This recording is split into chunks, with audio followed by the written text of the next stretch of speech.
President Trump is no stranger to controversy on social media.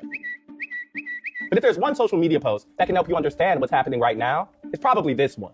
He who saves the country does not violate any law. It's been attributed to Napoleon. No champion of democracy or the rule of law. What guardrails are going to be standing when the president actually does something that is not okay? But the idea that the president is above the law isn't just some random assertion. And if you've been paying attention to the news in the last month, mass firings, the Department of Government Efficiency, even this tweet, you could probably see a pattern. The deliberate expansion of presidential power.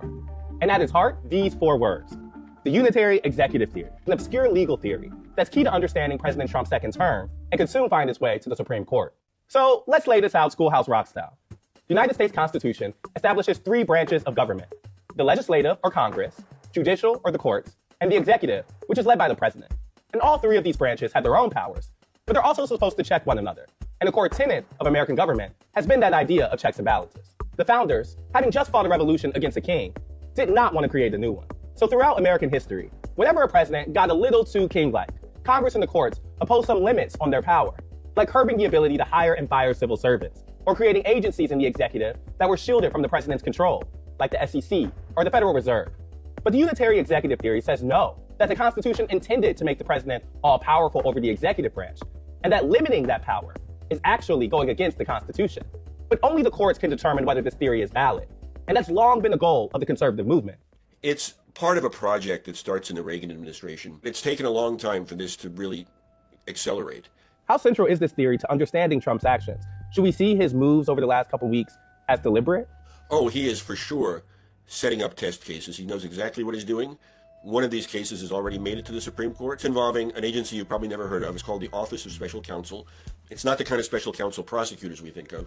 It's a government agency that protects federal whistleblowers. And it's headed by someone who the president can fire, but only for good reason. And you could see why Congress might want to protect from political influence someone whose job it is to protect whistleblowers. Because without that kind of protection, the job is meaningless. Nonetheless, the Trump administration fired the official in a 1 or 2 line email. He sues, and it's already sitting at the Supreme Court. What happened in this case? So President Trump sustained a short-term loss. The court said that it wouldn't immediately intervene. It would let this official continue to have his job, but it's a provisional ruling. They're going to get back to the larger issue in the case in a more deliberate fashion. And even in the face of this setback for Trump, his chances that the court is going to go along with the larger project of unitary executive are very good. Recently, President Trump signed another executive order, this one declaring control over those independent agencies Congress had created. And with dozens of lawsuits already in place, there will be plenty more opportunities for this issue to come up at the Supreme Court, which by all accounts is exactly what the White House wants. Conservatives are intentionally picking a legal fight they think they can win. The terms and conditions of a king, a new beginning. Ariel, with her young daughter Jasmine, walked into the optical lens store one day to find King being verbally attacked by his coworkers. Witnessing this harsh treatment, Ariel immediately felt a deep sense of sympathy and concern for King.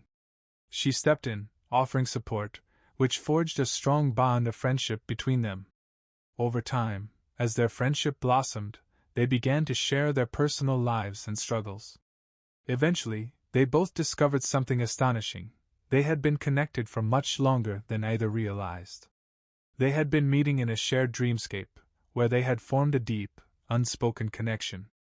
Ariel had been there to comfort King in a difficult time, offering him advice, unaware that their paths would eventually cross in the waking world.